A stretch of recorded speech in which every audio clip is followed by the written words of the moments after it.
Classi Nance Jimoh. This is my dear friend Stacie Monday. All you need to know about me is that I like to talk and I like to listen. So we are here. So Stacie, we're gonna get right into it. Okay. The favorite question we all hate. Tell us a little about yourself. No, seriously. Stacie the artist. Like we see, your Instagram. I love your Instagram, but who are you, Stacie the artist? That's a really broad question. It is. Stacie the artist in the last 12 months. Okay. I've definitely been really into like the story. I don't want to just create art just to create it. Mm-hmm. So I want to be able to tell a story.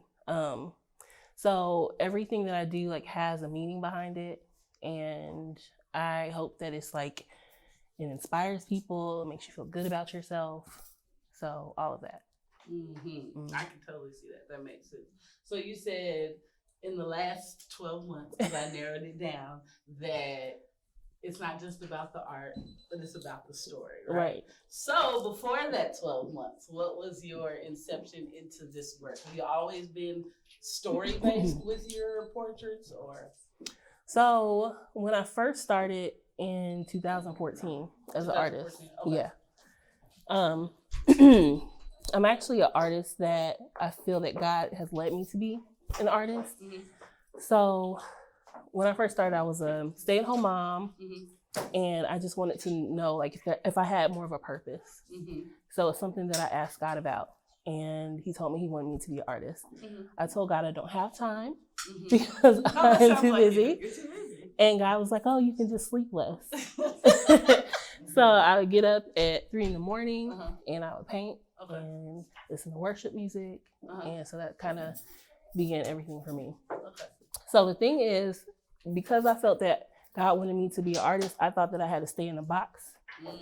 And I could only paint things that were biblical or Jesus or, scriptures. Mm-hmm. And so it got to the point where I just felt stuck and I didn't know what else to do. So we ended up moving here in 2015. Mm-hmm. I worked at a horrible, horrible place, mm-hmm. but they offered free therapy. Mm-hmm. So I tried it out. I found a Black therapist. I felt like she knew my life, mm-hmm. but she said that most of the people that came to her were artists that were stuck. Oh yeah. My God. Yeah. And you randomly tried it? I randomly did. Yeah. And so she helped me like free myself. Okay. And because my thought process was always that I wanted to make Black art. Mm-hmm. I always wanted to paint from my community, paint my own story. But for some reason, I felt like it conflicted with being a Christian or painting what God wanted me to paint. But she just set me free. And she's like, if, God wants us to feel good about ourselves. Mm-hmm. God wants us to, not feel that we're not good enough. Mm-hmm. So there's nothing wrong with wanting to paint to change that narrative. So you're painting. So it sounds like you were always a storyteller. You just found the language a little later. I guess so. You've been painting to change the narrative. Yeah, that was 2016. Yeah, so everything has been from there. Okay. Yeah. And so what narrative were you working to change? So I started off with women. Okay. Yeah. All women? Yeah. Okay. That's pretty much all. I think I've painted like one man and that's it. But it's always been women. All women? Yeah. All women of color or all Black Black women? Okay. Yeah. Okay. And why is that? I feel that Black women are the most, oppressed right. when it comes to, the hierarchy. Right. And I don't feel that we always think that we're good enough to be the subject of art. Mm-hmm. When I started doing a lot of art shows, people would always say, well, who are you painting? And they felt like it had to be a celebrity. Mm-hmm. And I'm like, it's nobody. It could be you. And then I would see the way that they reacted to that. Mm-hmm. Like they felt like they had to be somebody. Yeah.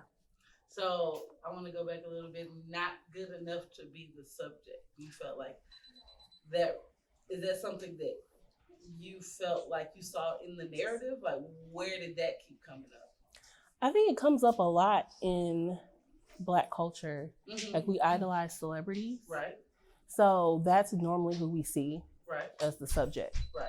Yeah. Right. And we as small individuals aren't that important. Yeah. Right. Yeah. So that kind of, to me, kind of reminds me of like Saidia Hartman's work about, she talks about a lot how we ourselves are good enough to be the subject. We don't have to have a broader person out here telling us our narrative, even if it's something dealing with. She deals with like sex workers a lot, but she deals with everyday Black women images. Yeah. And I think that that's why I think your work is so interesting too, because it's in conversation with so many people, photographers, just painters, of course, but just especially Black women, in conversation with the, not just empowerment, but I'm good enough to see myself and to stand in my own. So it's like, I definitely feel that narrative just bouncing all around, so that I could definitely see how you say that. Okay. I'll also say too, when I first started like approaching galleries, they always looked down on my work and they're like, oh, so you just paint Black women, that's it? As though that wasn't good enough. Or like that wasn't a good subject. Yeah. Right. And I've had people that say, oh, well, you know, if that's all you paint, like, don't you feel like that's racist? Yeah, I've heard that. I get that all the time. I think it was Toni Morrison and Charlie Rose, or no, it's Toni Morrison with this white woman. It's an interview clip, and the white woman says, well, when are you gonna broaden up and start writing about regular American life? And she said, you don't understand the depth of your racism to assume that I am not regular American life. That my community and the people I see every day, the people my children see every day, people my brothers and sisters see every day are not valuable enough to just be. Right. And so, that makes a lot of sense. Okay. So then I'm going to pivot to this particular series. It's called The Concept of Identity. Yeah. So, I mean, it says it, but give us some more. Because I'm curious, like, even when I've been around, like, you know, we talked through the process, so it's like, but it's still such a form of curiosity to me, identity in general, like the right to self-determine. So tell me about that process for you. So, I mean, should I start at the beginning of why? You should start at the why. So I mentioned that I am a Christian, and I've always felt that my identity was in two different things. Being a Christian and then, you know, being a Black woman. And I didn't feel like the two could merge, because I felt like if you're a Christian, you're supposed to love everyone and be for everyone, and it's just so open to everything. But then when you're a Black woman and you just want to do things for your community, or you just want to support Black-owned businesses, is that against what God wants? So I watch a lot of sermons online, and I came across this pastor named Stephen Darby on YouTube. And he talks about a lot of things that they don't talk about in church. Like, he ties it all back with the Bible too. And that's like the first time I've ever heard anything like that. So I listened to this sermon called Negro Land. And like this piece, yes. And in Negro Land, basically he's talking about how this is a real place. Right. And it's really on the map from the 1700s, 1600s. Negro Land, yeah. Okay. And he talks about how, you know, when Jesus came, that the Israelites didn't really embrace him. So they ended up being destroyed because of it. So, like, after Jesus died, the Israelites were exiled, and they went down into Africa. So they inhabited this space called Negro Land. So it's like the idea of, that's why they called us Negroes when we first came here, because we came from this one place. On the map, it shows that there's the Grain Coast, there's the Gold Coast, and it shows the Slave Coast. And within the Slave Coast is the Kingdom of Judah. So the idea is that Black Americans may be the Kingdom of Judah, and we just don't know. And I thought that was just really, really crazy. Like, imagining everybody in the Bible is Black. And what's the Kingdom of Judah?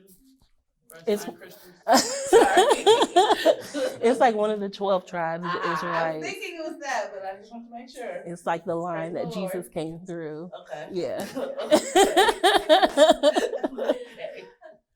So basically that's why we were called Negroes. Okay.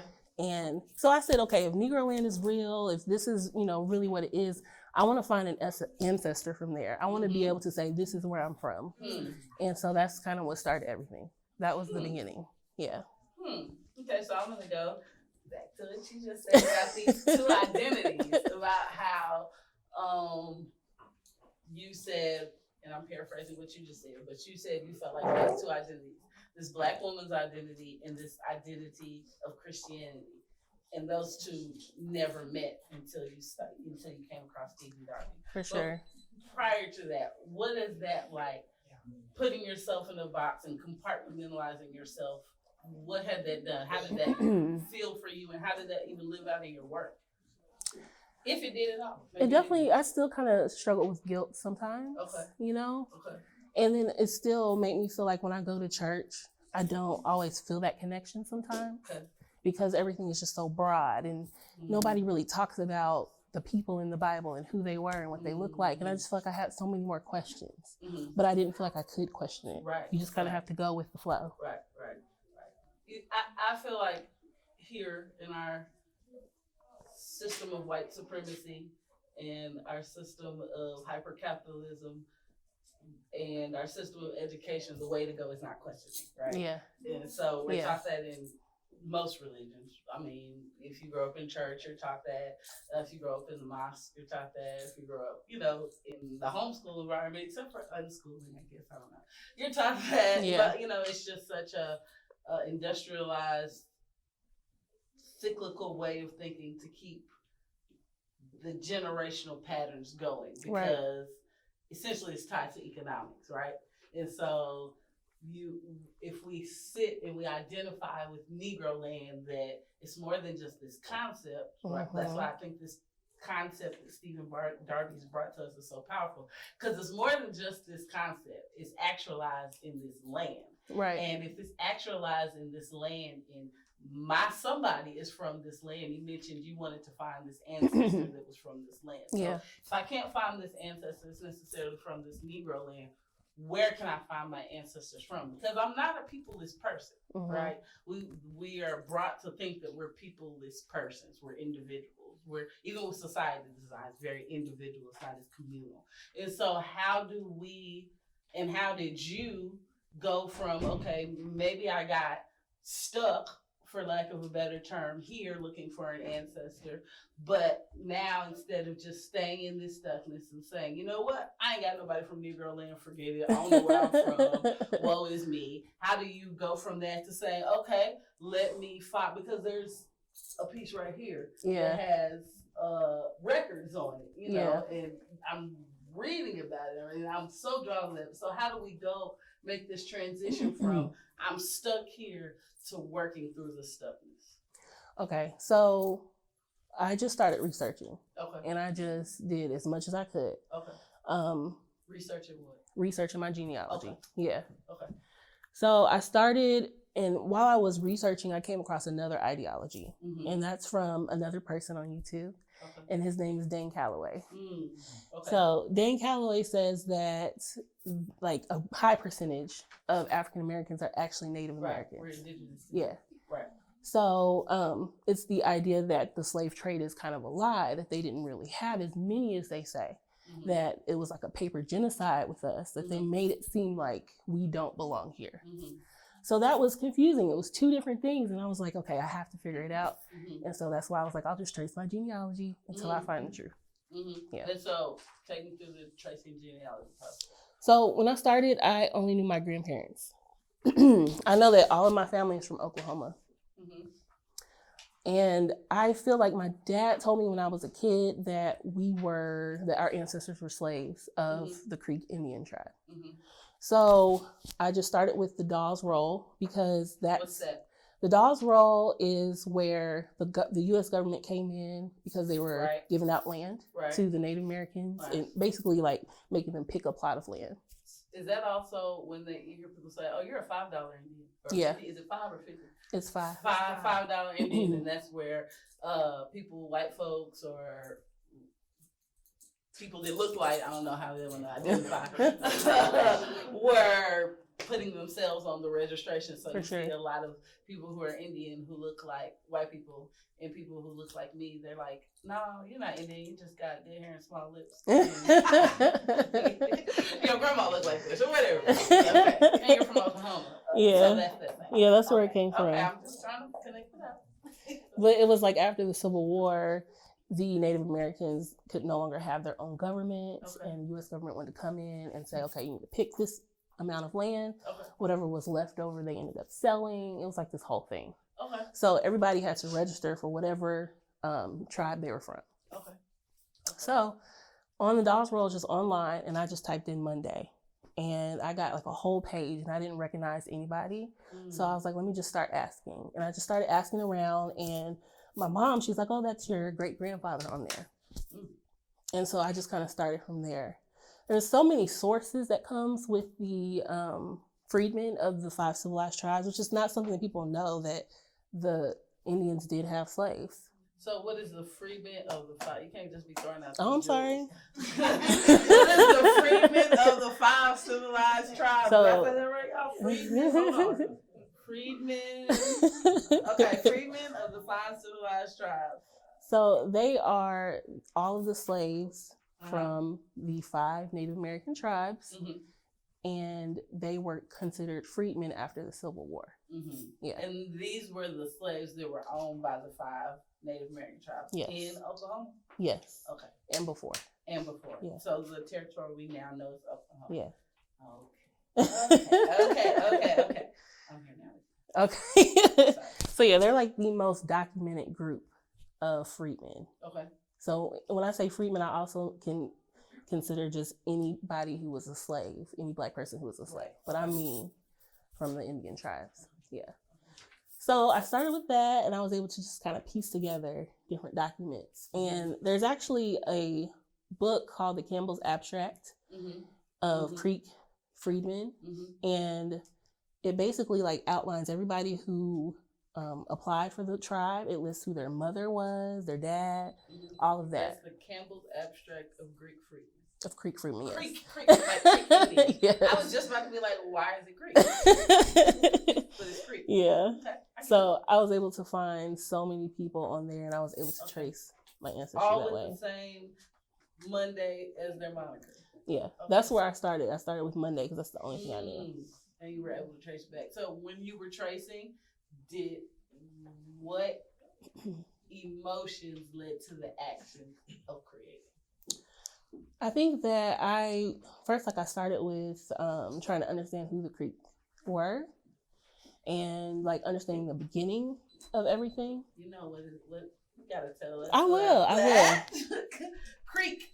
So Creek. okay, so you know that when the Europeans first came to America, they actually enslaved Native Americans first. Right.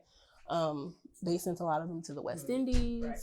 Right. So basically, like the Creek is actually like a confederacy of different tribes that came together just for protection. Right. Yeah. So it's not really like an ethnicity. It's just like a group. Yeah. Right. So just trying to understand that. And then also how the Trail of Tears, they had to be removed from their land. They were in Alabama and Georgia. So like in 1830s, they had to move over to Oklahoma. And they took their slaves with them. The 5 tribes, the 5 Creek tribes. The 5, yeah. Yeah. Yeah. So back to the story. Okay.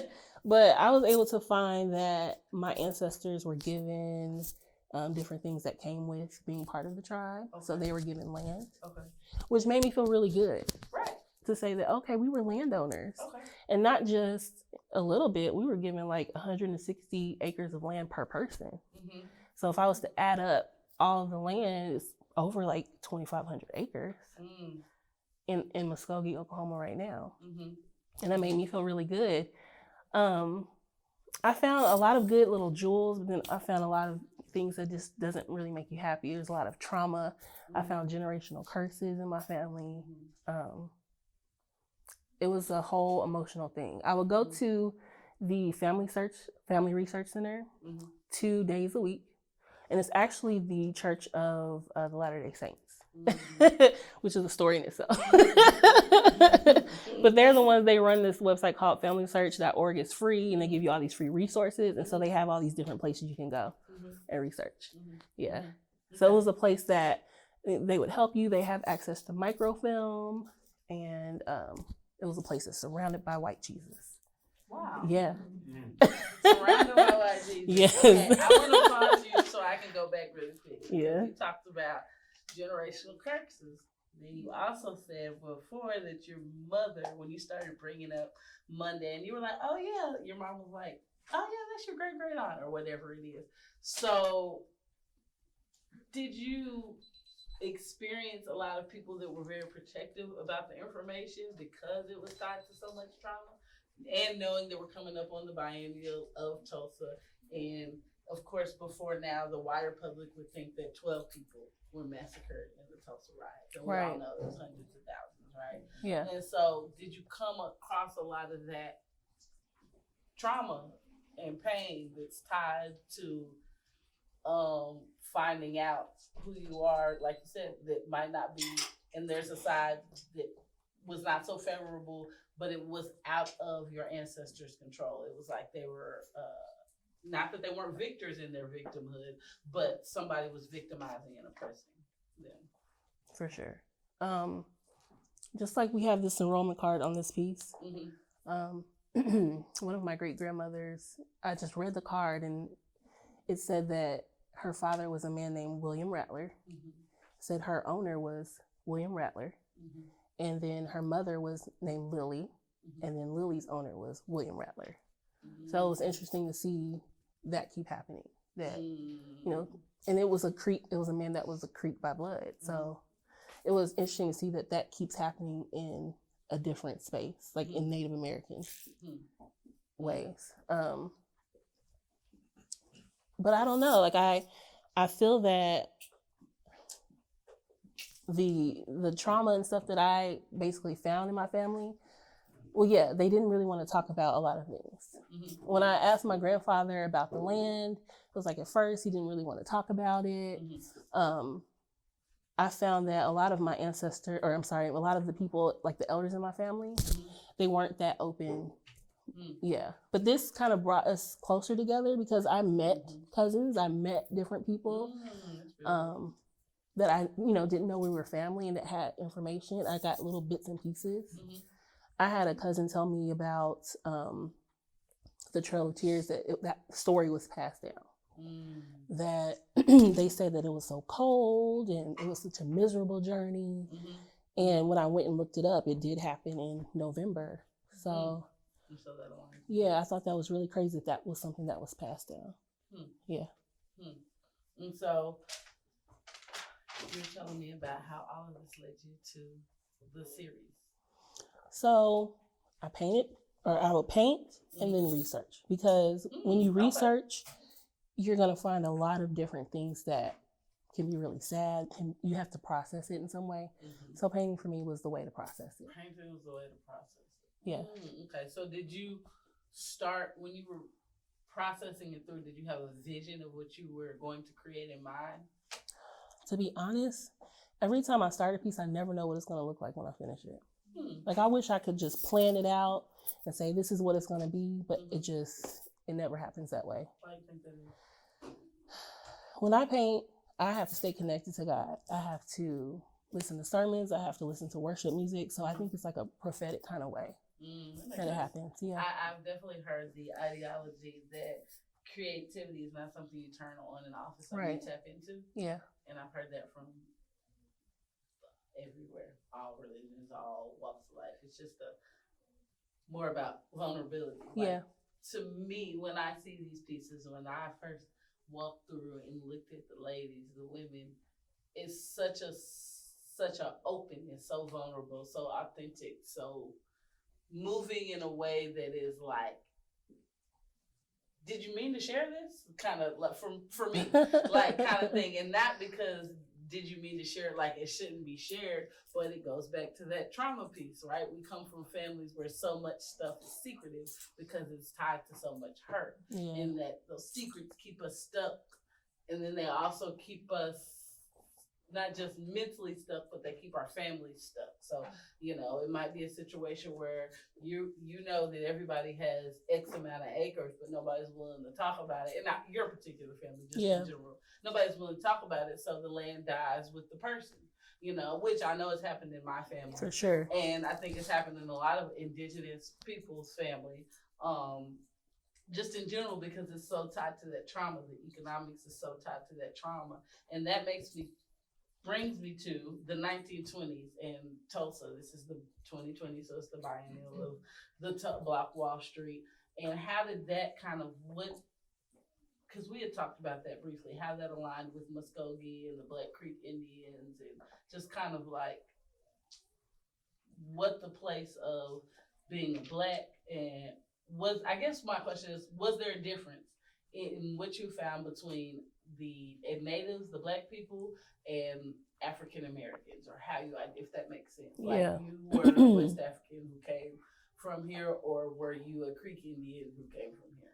Does that make sense? Yeah, that makes sense. To me, it's kind of like they're one and the same, but they're not. You want to be able to separate the two, but it's like the same kind of trauma just keeps happening. Yeah. So the same kind of trauma keeps happening, but I definitely see a lot of resolution in the work. So like, how did that resolve come about? Okay, so most of the pieces here, you'll see that there's like a separation between two different colors, and that represents being Native American and being Black, and not understanding like what amount. So that's why I did that, and they kind of bleed into each other because I just don't understand and I don't know. In all my research, I don't have like a definitive answer as far as like how much I am, if that even matters. But it's kind of like when you're Black and you say, I'm something else too, people always want to know, well, how much? Or is it true? Yeah, are you allowed to, is it enough to be allowed to say something else? Yeah. No, but that's true. And so these particular documents, like I see documents in so much of the work, but this one is whole. Like I'm very curious about this particular document. What's the story behind that? Okay, so first I will say like most of these other pieces are not whole because I don't know. Okay. So it's like the pieces of the face, but it's not the whole face because I'm just not sure of the full story. It's one eye here. It's not ever going to be two because I don't know if I'm ever going to know the full thing. This particular piece is called Black Enough. And it's the story of my 4th time great-grandmother. She's actually Choctaw. She was half Choctaw and half Black. Her father was Choctaw. So she was a slave. Her mother was a slave, and so was her dad. And so when the Dawes Commission happened and she went to apply for the Choctaw, they went through a whole interview. And they asked her all these questions about, and so she said, okay, I know my father is this, I know my mother is this, and all I know about my dad is that the white people captured him and brought him to Memphis, Tennessee. I haven't seen him since I was 6 because I was taken here and I was separated from my family, but that's all I know. So the Dawes Commission, it was like a small group of white people from the U.S. government. So they would go and interview everybody, and they determined your identity. So wait a minute, somebody else said it again? The Dawes Commission. Yeah. Would go interview, and then the Dawes Commission. Yes, it was not left up to the Native Americans. It was left up to the Dawes Commission. I actually want to read a little piece of the interview, if that's okay with y'all. Yes, All right, so in the middle of the interview, they just kind of give like a synopsis of what they think. Okay, so it says, this applicant has the appearance and physical characteristics of being descended from Black and Indian blood. Her hair is black, long, and straight. It seems to the commission that her hair has the characteristics of the Indians. Her color is such that the commission is in doubt as to whether it indicates Choctaw blood or whether her features are those of the Negro and the Indian. Her features show that there is undoubtedly a mixture of blood in this applicant, which she claims is Negro and Choctaw Indian.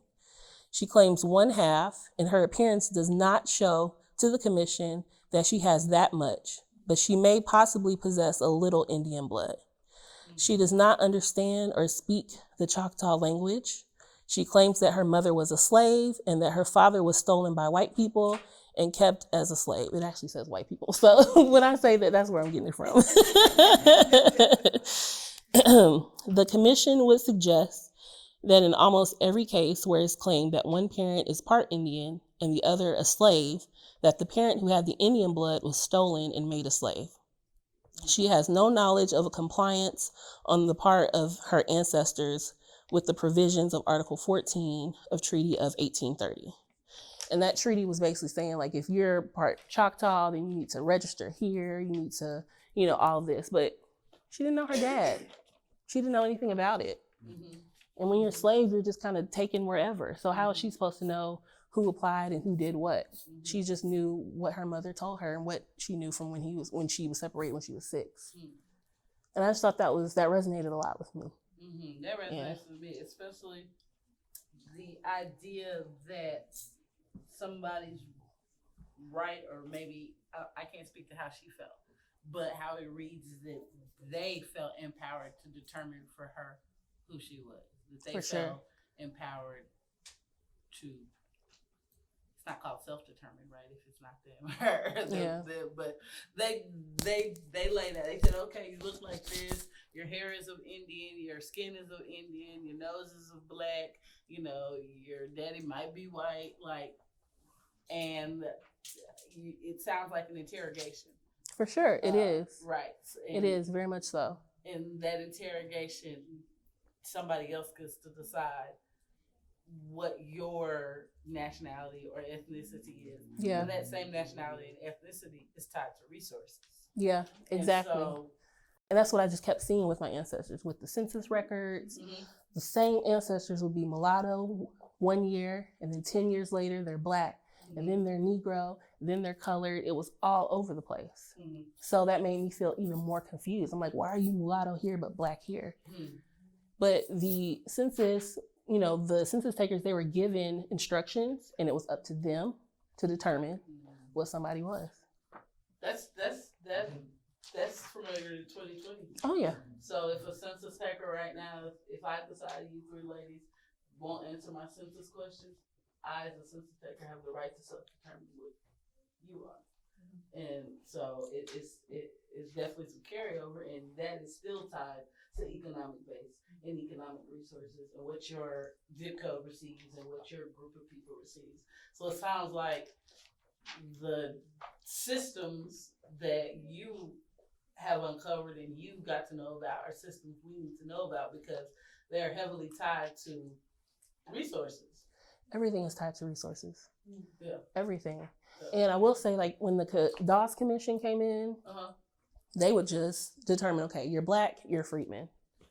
And you could be half and half. They didn't ask you any questions about it. You couldn't, because I will say there's 2 different roles. There's the by blood role, and then there's the freedman role. Mm-hmm. So if you're black, they put you on the freedman role automatically, and you didn't get to register. And also, it was determined by the mother. So if your mother was Native American, your dad is black, you get to be Native American. Mm-hmm. But if your mother is black and your dad is Indian, you're black. That was your mother. So you asked rhetorically, how do we get to say who we are? Yeah. So was this kind of an answer of how do we get to say who we are? To me, this was like the journey of trying to figure it out. The journey. That leads me to I feel like this work is definitely, we talk about this, right? I feel like this work is definitely in conversation with so many people who are leading that. How do we get to identify? How do we get to determine? Like, there's a sister from Oklahoma, Tatiana, yeah. Right.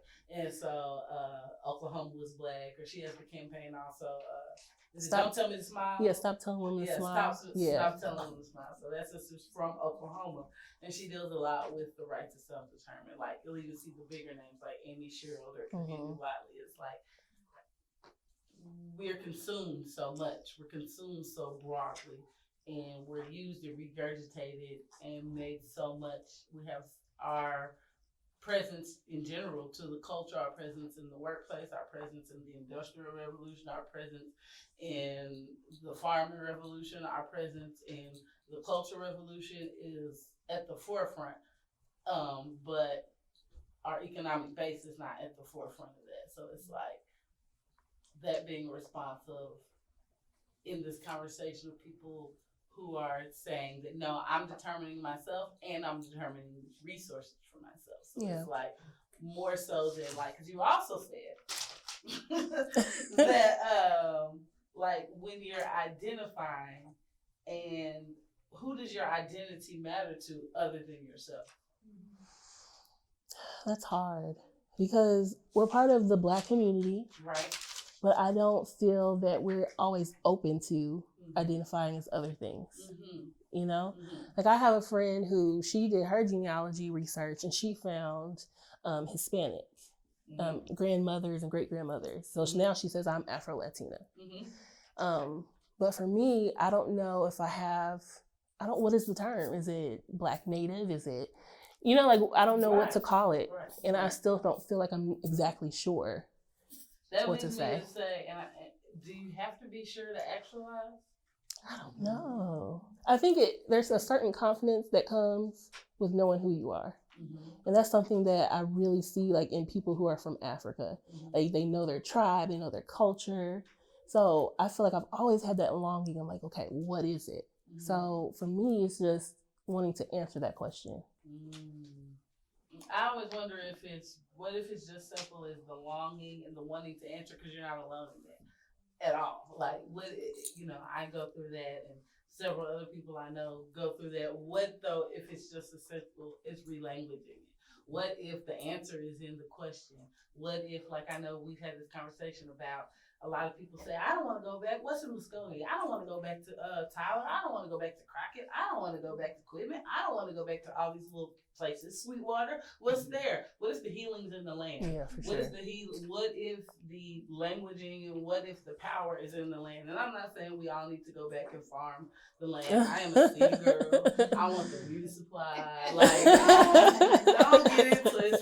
You know what I mean? I need Trader Joe's. I want a little wine. Like, I don't, you know what I mean? But I do want to go to Sweetwater. Yeah. And say, hey, this is my granddaddy's land, and he intended to self-determine for himself. So, and this is the story that I'm going to tell, just like that story of the Trail of Tears. What if the healing, what if the actualization is in the unsureness, but in the communal unsureness, and then in our uncertainty, we move to action. Because that's what I see you doing with this. In your uncertainty, you actualize, you move to action. We're sitting in the midst of it. You know what I mean? So it's like, what if we can change that instead of the uncertainty paralyzing us and the uncertainty getting us in analysis paralysis and going down the YouTube rabbit hole, which I love. You know what I'm saying? Yeah.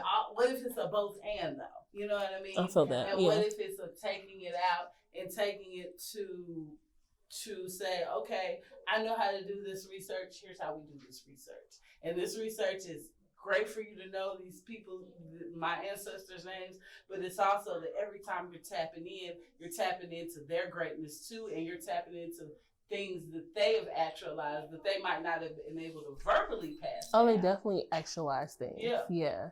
Because like when the freedmen were given their land, they actually put it together and created all Black towns in Oklahoma. There was over 50 of them. I think that's really powerful. And I think that's something that lacks in us sometimes, is that sense of community and being able to do that. My goal though, because you know how we're talking about the year of the return in Ghana, and people are going and they're feeling all these emotions, and it's like the trauma that has been passed down from generation. And so I want to know if I'm going to feel that same type of emotion if I go to Muskogee. You know, so that's my goal, is to go find the land and just see if there's any type of emotional connection. I just want to know what's going to happen. So yeah, the next step though for me is to travel, because I've done all that I can do, I think, from a computer. So now I need to go to Washington, D.C., to the National Archives, and they have a lot of information there that hasn't been digitized yet. So a lot of like registry information, a lot of documentation, a lot of just everything, passenger lists from the slaves that were brought here, all of that is there. Wow. Yeah. So I know I need to go there. I need to go to Muskogee. Right. I want to go to Alabama and Georgia, where they started. I just want to just find out as much as I can, really. That makes sense. Yeah. So do you think that, I think it is the lady who wrote Oklahoma, I don't remember her name, but I heard Lena Iris Victor tell the story. Lena Iris Victor is an artist who we also talk about a lot about this, the illusory boundaries of the art world, right? So I'm an art school scammer. Stacie, was that you? Are you an art school scammer? Did you graduate from art school? I did not go to art school. She's art school. I learned from YouTube. And so, right. And so I am definitely a person who goes down the rabbit holes, likes to also sit with artists. Got a lot of training being on the road in the Black fine arts community. But these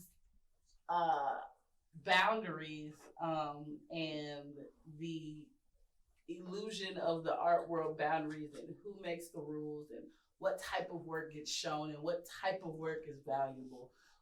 I feel like this speaks to that. It's part of the conversation, part of the work that says that I am here and I'm here. I know that I'm here, so it doesn't kind of matter how you label me. Yeah. I'm not in response to you. I'm here for me.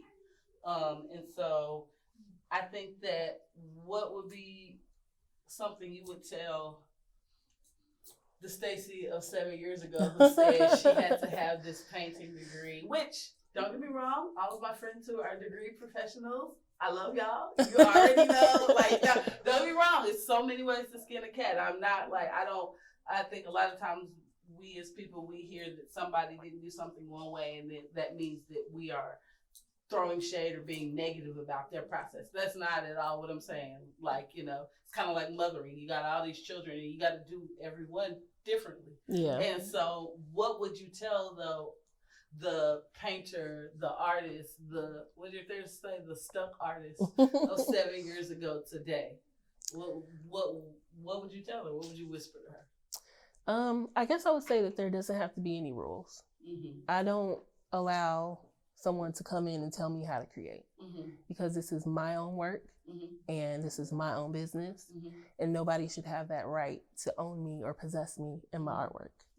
Right. I think that we need to paint our stories. Right. And it's not so much about skill. It's not so much like how good can I be. It's just painting and sharing, because I think that that's the most important thing. Like, art can change things. So I think that's pretty much what I would tell myself. Just paint whatever's in your heart and don't think too much. I overthink. Right. And just do it. Analysis paralysis. You just said we need to paint our stories. Yeah. And so that also leads me to think like there's a conversation of art for art's sake or art is a revolution or, that especially in art school, you hear it all the time. It's just, this is too much of a statement. I've heard it so many times during, right? So I dropped out of art school because I didn't want the student loan. So y'all probably like, wait a minute, I thought you just said you didn't go to school. I went a little bit. But when I first got my first semester bill, and I was like, I owe y'all $7,500. I know that seems little to a lot of people who like owe $200,000, but I was like, oh no, I'm not. I'll take a class here and there. Yeah. But like, what was I even talking about? Oh, okay. We need to paint our own stories. But this idea, so like, that your work is a statement, but it kind of puts me in the mind of like a Kerry James Marshall, right? So I see his figures as a whole statement. Yes, they're all Black, which is, some people would say is the absence of color, but they're this statement. The figures are a statement. Amy Sherrill paints her skin tones gray because she says it's the same thing. It's the absence of color. So it's like, this is as much as these women are portraits, they are like statements. They are, do you feel like that too? For sure. Oh, okay. Yeah. I definitely feel like that. And I like to pick different colors and work with different, and I like to paint all different types of shades, because it's kind of like my take on us being called color and just being able to see the beauty in the different hues that we have. So I like to take Black women, but paint them in different colors.